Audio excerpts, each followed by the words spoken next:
திமுக காங்கிரஸ் கூட்டணிக்கு அளிக்கப்படும் எந்த ஒரு ஓட்டும் உங்கள் நலனுக்கு நீங்களே வைத்துக் கொள்ளும் வேட்டு என்பதை மறந்து விடாதீர்கள்.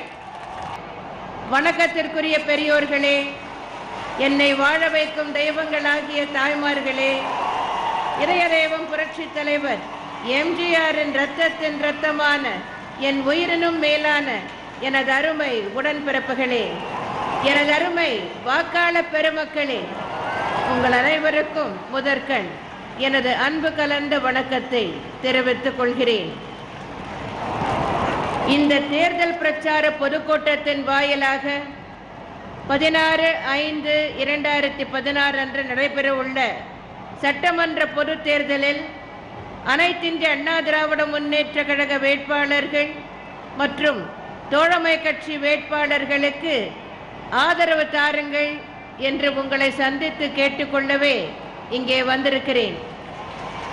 வரும் 16/5/2016 அன்று அனைத்திந்திய அண்ணா திராவிட முன்னேற்ற கழக வேட்பாளர்களுக்கும் தோழமை கட்சி வேட்பாளர்களுக்கும் இதய தெய்வம் புரட்சி தலைவர் எம்ஜிஆர் கண்ட வெற்றி சின்னமாம் இரட்டை இலை சின்னத்தில் வாக்களித்து அனைவரையும் மகத்தான வெற்றி பெற செய்ய வேண்டும் என்று உங்களை கேட்டுக்கொள்ளவே இன்று இங்கே வந்துள்ளேன். தமிழகம் வளர்ச்சி பாதையில் செல்ல வேண்டும். தமிழ்நாட்டில் குடும்ப ஆட்சிக்கு முற்றுப்புள்ளி வைக்க வேண்டும். தமிழகத்தில் நல்லாட்சி அமையப்பெற வேண்டும். ஏழை எளியோர் வாழ்வில் ஏற்றம் பெற வேண்டும் என்று தமிழக மக்களாகிய நீங்கள் 2011ஆம் ஆண்டு எனது தலைமையிலான அனைத்திந்திய அண்ணா திராவிட முன்னேற்ற கழகத்திற்கு அமோக ஆதரவு அளித்து வெற்றி பெற செய்தீர்கள். இந்த நல்லாட்சி தொடர நடைபெற உள்ள சட்டமன்ற தேர்தலிலும் நீங்கள் அனைத்திந்திய அண்ணா திராவிட முன்னேற்ற கழகம் மற்றும் தோழமை கட்சி வேட்பாளர்களை அதிக வாக்குகள் வித்தியாசத்தில் வெற்றி பெற செய்ய வேண்டும் என்று உங்களை அன்புடன் கேட்டுக்கொள்கிறேன். 2011ஆம் ஆண்டு நடைபெற்ற சட்டமன்ற பொது தேர்தலின் போது அனைத்து பிரிவினரின் நலனுக்காகவும் விவசாயம், ஜவுளி தொழில், சேவைத்துறை என அனைத்து துறைகளிலும் தமிழகம் முன்னேற்றம் அடைய 54 தலைப்புகளில் அனைத்திந்திய அண்ணா திராவிட முன்னேற்ற கழகம் வாக்குறுதிகளை அளித்திருந்தது. அவைகள் அனைத்தும் நிறைவேற்றப்பட்டுள்ளன. அடுத்த 5 ஆண்டுகளில் நாங்கள் நிறைவேற்ற உள்ள வாக்குறுதிகளை இப்போது அளித்துள்ளோம். வாக்காளர் பெருமக்களே, நான் அல்லும் பகலும் தமிழக மக்களின் நலன் கருதியே உழைத்து வருகிறேன். ஆனால் திமுக தலைவர் கருணாநிதி தன் மக்களுக்காகவே உழைப்பவர். நான் தமிழக மக்களுக்காக திட்டங்களை தீட்டி செயல்படுத்தி வருகிறேன். ஆனால் திரு கருணாநிதி தன் மக்களுக்காக திட்டங்களை தீட்டி செயல்படுத்தினார். அரசின் வருவாயை பெருக்க நான் நடவடிக்கைகள் எடுத்து வருகிறேன். திரு கருணாநிதி தன் மக்களின் வருவாயை பெருக்கும் நடவடிக்கைகளையே எடுத்தார். தமிழர்களின் உரிமையை நிலைநாட்ட நான் குரல் கொடுத்து வருகிறேன். தன் மக்கள் வளமான இலாக்காக்களை மத்திய அமைச்சரவையில் பெற குரல் கொடுத்தவர் திரு கருணாநிதி. எனது நடவடிக்கைகள் அனைத்தும் தமிழர் நலனுக்காகத்தான். ஆனால் தன் மக்களின் நலனுக்காக தமிழர்களின் நலனை அடகு வைத்தவர் திரு கருணாநிதி. என் வாழ்வே தமிழக மக்களுக்காகத்தான் என நான் வாழ்ந்து வருகிறேன். தன் வாழ்வே தன் மக்களுக்காக என வாழ்பவர்தான் திரு கருணாநிதி. எனவே தமிழர் வளம் பெற, தமிழ்நாட்டின் நலன் காக்க, தமிழகம் வளர்ச்சி பெற அனைத்திந்திய அண்ணா திராவிட முன்னேற்ற கழகத்தை நீங்கள் மகத்தான வெற்றி பெற செய்ய வேண்டும் என்று உங்களை எல்லாம் அன்புடன் வேண்டி கேட்டுக்கொள்கிறேன். இலங்கை தமிழர்களின் இனப்படுகொலைக்கு காரணம் திமுக. அந்த இனப்படுகொலை செய்தவர்களை சர்வதேச விசாரணைக்கு உட்படுத்த தூண்டியது அனைத்திந்திய அண்ணா திமுக. கச்சத்தீவு தாரை வார்க்கப்பட உடந்தையாய் இருந்தது திமுக. கச்சத்தீவை மீட்க பாடுபடுவது அனைத்திந்திய அண்ணா திமுக. மீனவர்கள் சுட்டுக் கொல்லப்படும் போது வேடிக்கை பார்த்து அவர்கள் பேராசைக்காரர்கள் என பழித்தது திமுக. சிறைப்பிடிக்கப்பட்ட மீனவர்கள் விடுவிக்கப்பட பாடுபடுவது அனைத்திந்திய அண்ணா திமுக. கர்நாடக அரசு காவேரியின் குறுக்கே அணைகளை கட்ட உறுதுணையாக இருந்தது திமுக. அணைகள் கட்டும் முயற்சியை முறியடிப்பது அனைத்திந்திய அண்ணா திமுக. காவேரி நதிநீர் பிரச்சனை தொடர்பாக உச்சநீதிமன்றத்தில் வழக்கை வாபஸ் பெற்றது திமுக.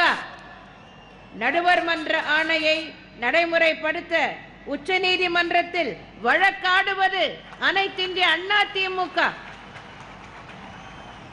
முல்லை பெரியார் அணை பிரச்சனையில் கேரளாவுக்கு சாதகமாக நடக்க முற்பட்டது திமுக. திறமையான வாதங்களை உச்சநீதிமன்றத்தில் எடுத்து கூறி வெற்றி பெற்றது அனைத்திந்திய அண்ணா திமுக. ஒகேனக்கல் கூட்டு குடிநீர் திட்டத்தில் கர்நாடகத்தை ஆதரித்தது திமுக. இந்த திட்டத்தை நிறைவேற்றியது அனைத்திந்திய அண்ணா திமுக. காவேரி நடுவர் மன்ற இறுதி தீர்ப்பினை மத்திய அரசிதழில் வெளியிட நடவடிக்கை எடுக்காதது திமுக. உச்சநீதிமன்றம் மூலம் இதை வெளியிட செய்தது அனைத்திந்திய அண்ணா திமுக. தமிழகத்தை இருளில் மூழ்கிடச் செய்தது திமுக. இருண்ட தமிழகத்தை ஒளிமயமாக்கியது அனைத்திந்திய அண்ணா திமுக. சில்லறை வணிகத்தில் அந்நிய முதலீட்டுக்கு ஆதரவளித்தது திமுக. சில்லறை வணிகத்தில் அந்நிய முதலீட்டை தடுத்தது அனைத்திந்திய அண்ணா திமுக. மீத்தேன் எரிவாயு திட்டம் மூலம் டெல்டாவை பாலைவனமாக்க துடித்தது திமுக. மீத்தேன் திட்ட நிறுவனத்தை தமிழ்நாட்டை விட்டு விரட்டியது அனைத்திந்திய அண்ணா திமுக. தொழிற்சாலைகளுக்கு மூடு விழா நடத்தியது திமுக. புதிய தொழிற்சாலைகளை ஏற்படுத்தியது அனைத்திந்திய அண்ணா திமுக. மக்களின் நிலங்களை அபகரித்தது திமுக.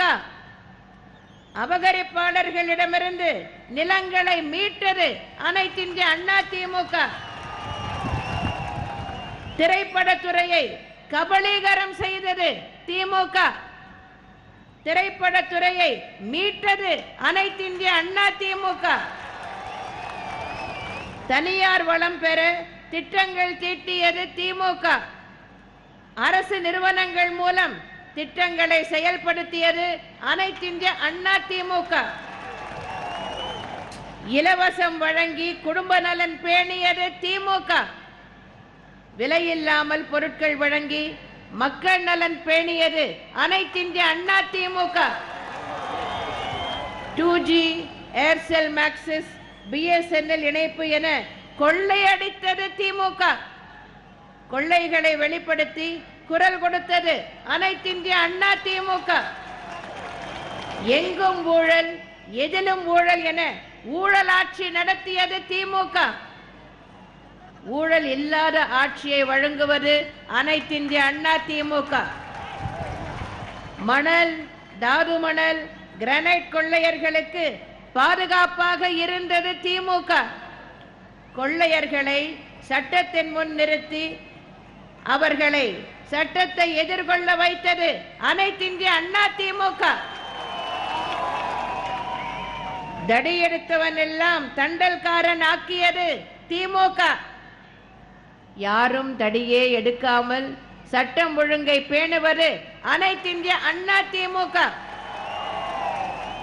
காங்கிரசுடன் இணைந்து பெட்ரோல் டீசல் விலை உயர்வுக்கு காரணமாக இருந்தது திமுக.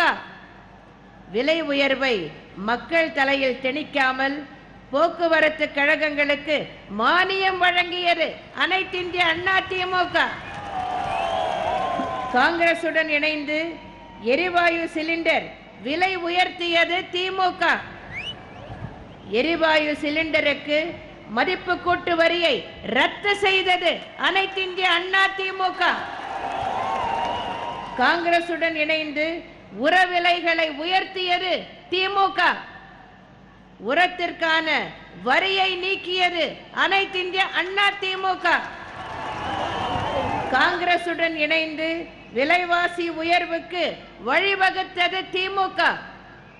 விலை உயர்விலிருந்து ஏழை எளியோரை காத்தது அனைத்திந்திய அண்ணா திமுக.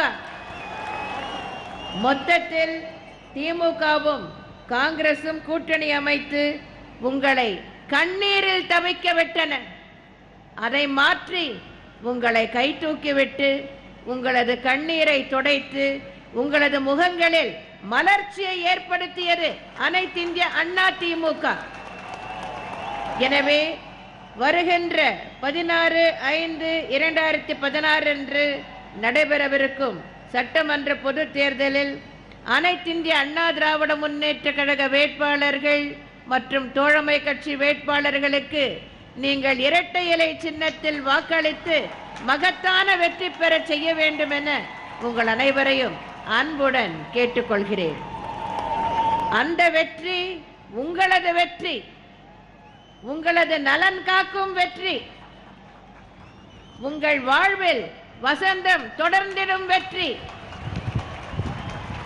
உங்கள் ஏற்றத்தை தொடரச் செய்யும் வெற்றி, மக்களின் எதிரிகளை அழிக்கும் வெற்றி.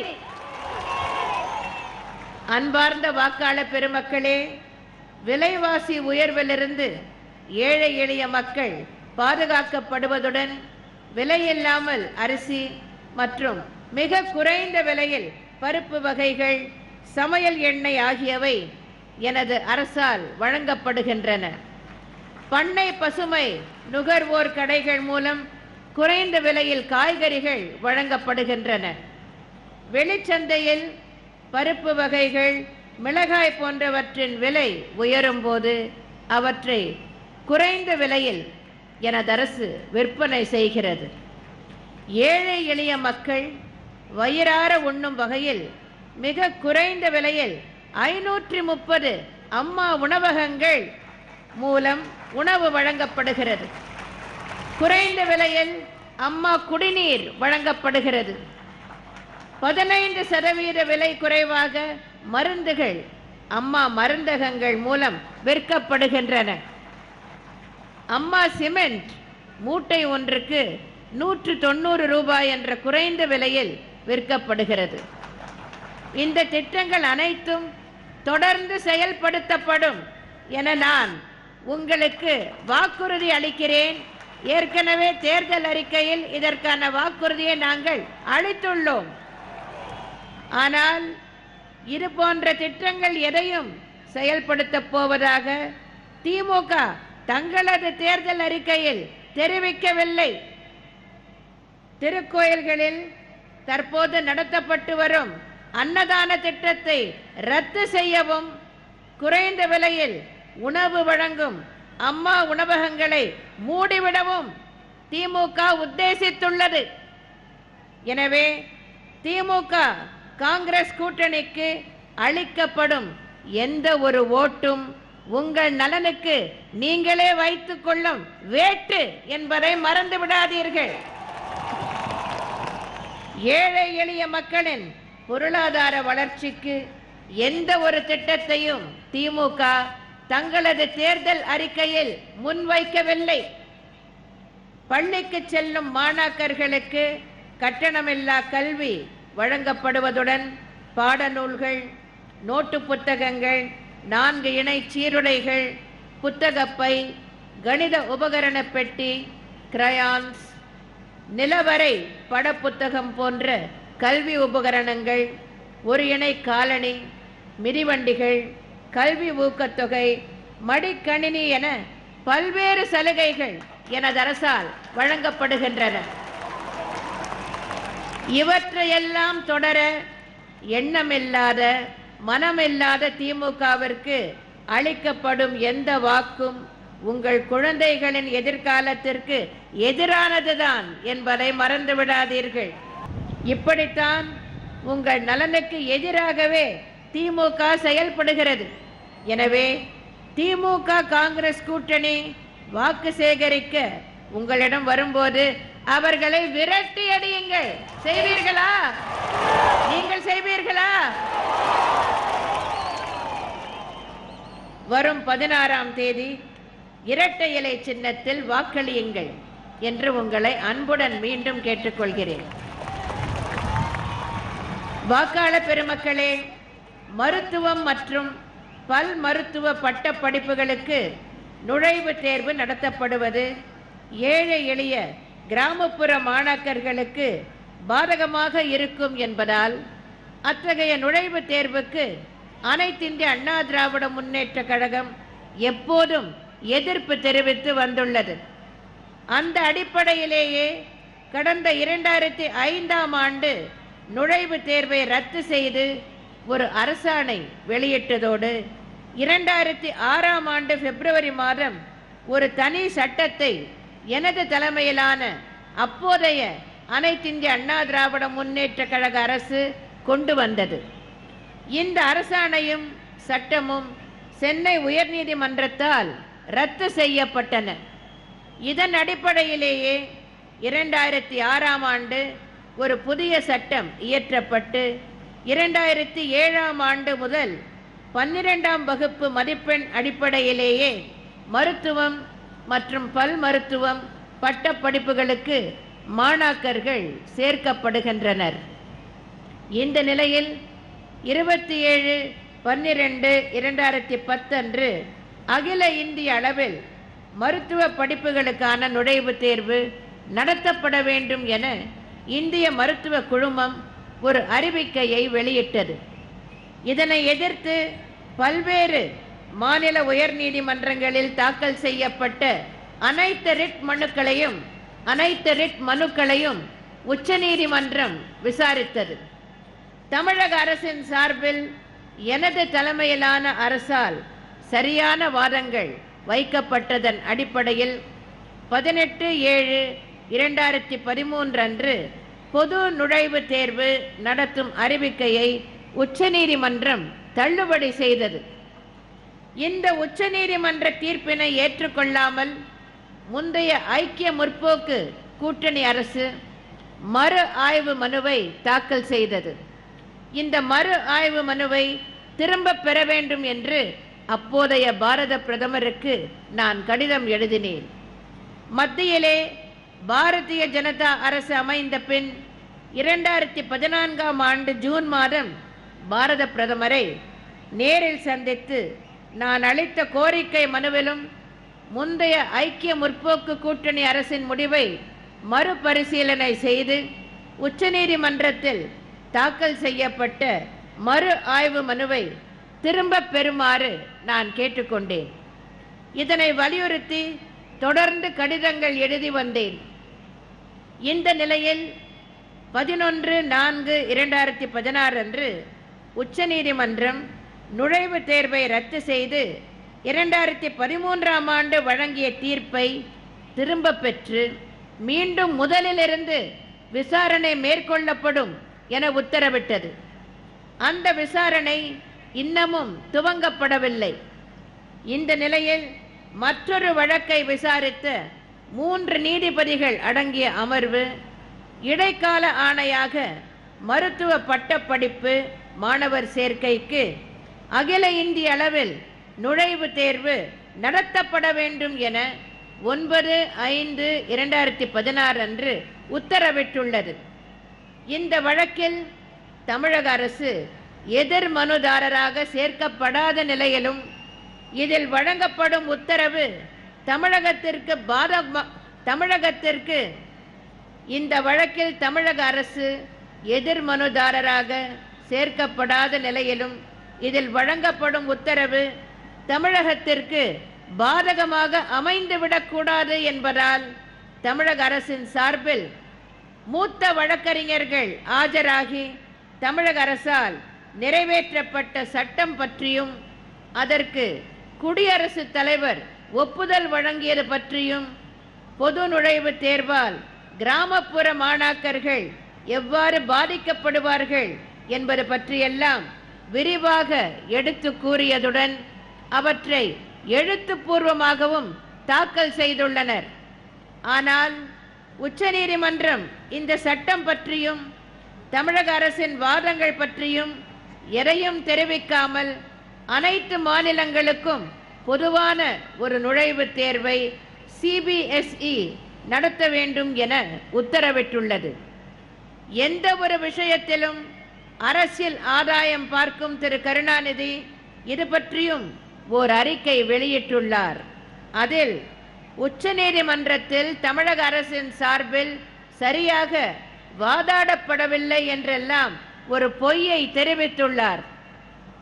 இந்திய மருத்துவ கவுன்சில் 2010ஆம் ஆண்டு நுழைவுத் தேர்வை கொண்டு வந்து அறிவிக்கை வெளியிட்ட போது மத்திய காங்கிரஸ் கூட்டணி அரசில் இருந்தது திமுக தான். திரு கருணாநிதி நினைத்திருந்தால் அப்போதே பாரத பிரதமர் அவர்களிடம் எடுத்து சொல்லி இந்த அறிவிக்கையை திரும்ப பெற்றிருக்க இயலும். குறைந்தபட்சம் தமிழ்நாட்டில் உள்ள நடைமுறையையும் சட்டத்தையும் பற்றியாவது எடுத்து சொல்லி தமிழ்நாட்டுக்காவது அந்த அறிவிக்கையிலிருந்து விலக்கு பெற்றிருக்க முடியும். ஆனால் திரு கருணாநிதியின் சிந்தனையெல்லாம் 2Gயை பற்றியே இருந்த காரணத்தால் இது தொடர்பாக எந்த நடவடிக்கையையும் திரு கருணாநிதி எடுக்கவில்லை. தும்பை விட்டுவிட்டு வாலை பிடிப்பது போல் அந்த அறிக்கைக்கு உயர்நீதிமன்றத்தில் இடைக்கால தடை வாங்கி என்ன பயன்? வாக்காளர் பெருமக்களே, உங்களது ஆதரவுடன் அனைத்திந்திய அண்ணா திராவிட முன்னேற்ற கழக அரசு மீண்டும் அமைந்தவுடன் மருத்துவ படிப்பு மற்றும் பல் மருத்துவ படிப்புகளுக்கு நுழைவுத் தேர்வு இல்லாமலேயே தொடர்ந்து மாணாக்கர்கள் சேர்க்கப்படும் வகையில் நடவடிக்கைகள் எடுக்கப்படும் என்ற உறுதியை இந்த நேரத்தில் நான் உங்களுக்கு அளிக்கிறேன்.